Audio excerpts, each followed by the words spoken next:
The NFL season will begin. The San Francisco 49ers are dealing with a quarterback controversy beyond deciding who will start the first game. Colin Kaepernick now says that he will not stand for the national anthem. One fan, look at this, burned his Kaepernick jersey after the announcement. Joining me now is Bomani Jones, co-host of Highly Questionable on ESPN and host of The Right Time on ESPN Radio. Bomani, we just met, for the first time a couple of weeks ago at a conference, and now we meet again to talk football. How are you? I'm doing all right. How about you? Let's dig in here. Colin said that he's doing this to protest the treatment of people of color, and he's not bothered by the financial effect. He says, quote, if they take football away, my endorsements from me, I know that I stood up for what is right. The 49ers say, and respecting such American principles as freedom of religion and freedom of expression, we recognize the right of an individual to choose and participate or not in our celebration of the national anthem. So, Bomani, talk to me. What are you hearing from the fans? We'll start with the fans. How serious is this to them?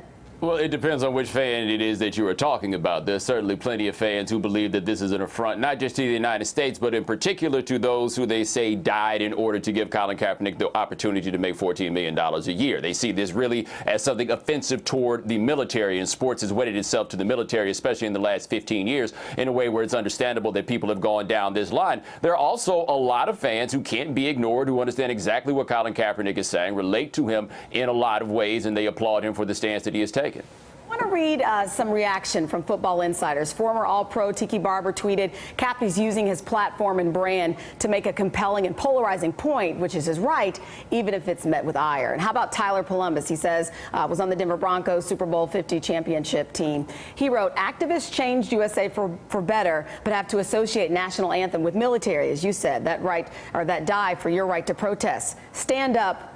Find another way. So what do you think the buzz is today from current or former players? Is it the same as you mentioned for the fans? Well, it kind of depends, again, on whom you are talking to. Mike Freeman of Bleacher Report said that every player he had talked to was on Kaepernick's side. We've seen some particularly tasteless things from players who were opposed to what Kaepernick believed. We had one guy brought up a sexual assault allegation that was never substantiated in order to go back at Kaepernick. I mean, this isn't going to be about player versus non-player on this one. This seems to be splitting very much so on a line of race and also political orientation, that there's a left versus right of this, but the race fissure in this one is pretty strong.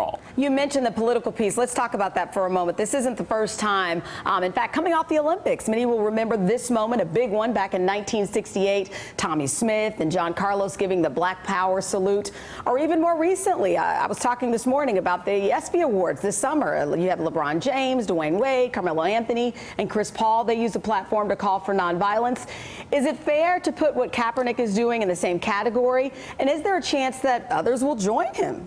Well, I think it is unfair to Kaepernick to put what he did in the same category as what Carmelo Anthony and all those other guys did, because there was great care being taken at the ESPYs not to offend. I mean, if you're going to be honest about this, I work for Disney. The revolution is not going to start with the mouse. You're not going to go ask the Walt Disney Company, hey, can we come talk on your program and then say something particularly strident? That's just not how the game works, and I don't judge them for that necessarily.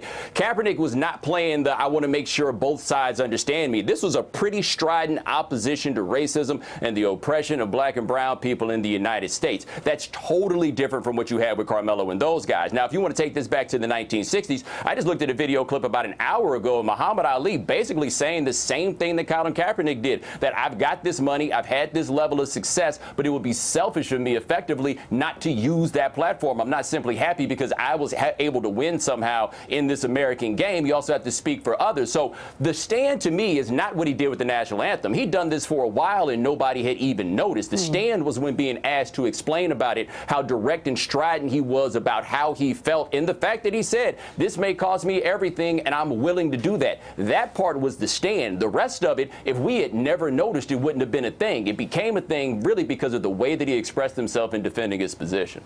And there's no question, I felt like we're just warming up on this one. Twitter was exploding this morning. Bomani Jones, thank you for talking with me this afternoon. It was nice to see you again, even through the screen. Yes, ma'am. You take it easy. Hey there, I'm Chris Hayes from MSNBC. Thanks for watching MSNBC on YouTube. If you want to keep up to date with the videos we're putting out, you can click subscribe just below me, or click over on this list to see lots of other great videos.